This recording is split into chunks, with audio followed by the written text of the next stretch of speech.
दोस्तों, आज हम जानते हैं कंप्यूटर के जनरेशन्स के बारे में।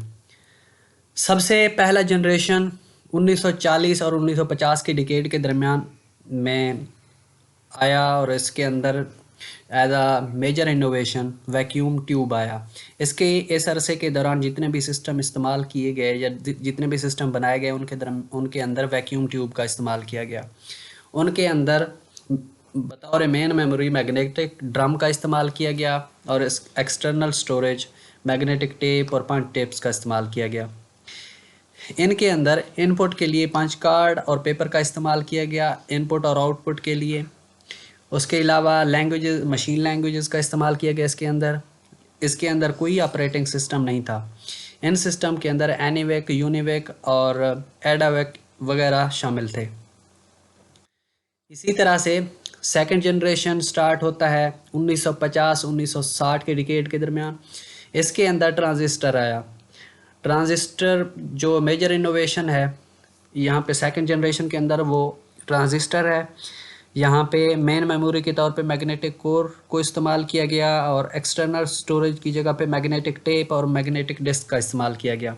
इसके अंदर इनपुट आउटपुट डिवाइसेस के तौर पर पंच कार्ड और पेपर को इस्तेमाल किया गया। इसके अंदर असेंबली लैंग्वेज बेसिक, कबोल और फोर्ट्रान का इस्तेमाल किया गया। इसके अंदर IBM ऑपरेटिंग सिस्टम 360 का इस्तेमाल किया गया। मास्टर कंट्रोल प्रोग्राम का इस्तेमाल किया गया।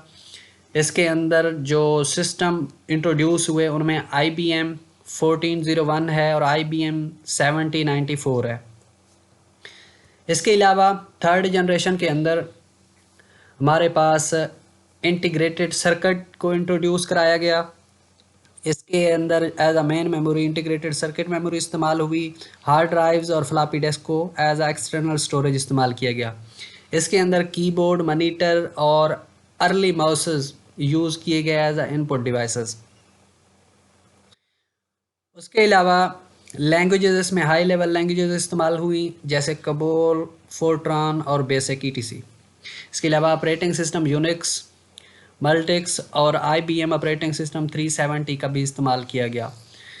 इसमें IBM सिस्टम 360, DEC, PDP-11 वगैरह का इस्तेमाल किया गया। इसके अलावा फोर्थ जनरेशन में माइक्रो प्रोसेसर को इंट्रोड्यूस कराया गया। इसके अंदर DRAM का इस्तेमाल किया गया, हार्ड डिस्क का इस्तेमाल हुआ, माइक, कीबोर्ड, मॉनिटर और माउस का इस्तेमाल किया गया।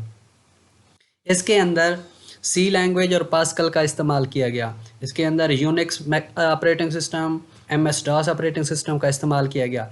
इसमें IBM PC और एप्पल मैकिन्टॉश सिस्टम आते हैं। इस जो ये ड्यूरेशन है इस डिकेड के दरमियान ये वाले सिस्टम इंट्रोड्यूस कराए गए। इसके साथ और भी बहुत सारे सिस्टम इंट्रोड्यूस कराए गए लेकिन ये दो फेमस रहे। इसके बाद फिफ्थ जनरेशन में very large scale integration VLSI को इंट्रोड्यूस कराया गया as a major innovation.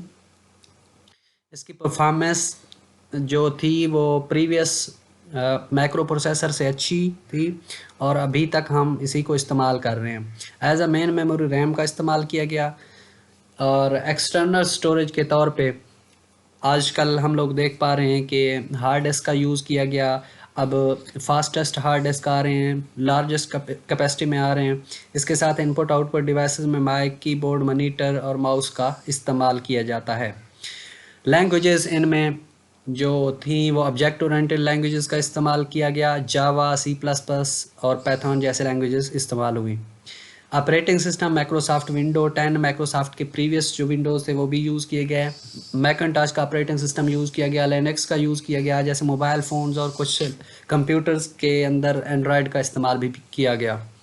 Example में पर्सनल कंप्यूटर्स आ जाते हैं, लैपटॉप, स्मार्टफोन वगैरह। ये जो फिफ्थ जनरेशन है ये हम अभी तक जो जनरेशन मौजूद है जिस पे हम रह रहे हैं, जिसमें आर्टिफिशियल इंटेलिजेंस का दौर भी है, नई नई इनोवेशंस हो रही हैं, तो ये फिफ्थ जनरेशन के अंदर आ जाता है। उम्मीद है कि आपके सारे क्वेश्चन क्लियर हो गए होंगे। अगर आप मज़ीद कुछ पूछना चाहते हैं तो कमेंट बॉक्स में पूछें, मैं आंसर करने की कोशिश करूँगा। Thank you so much.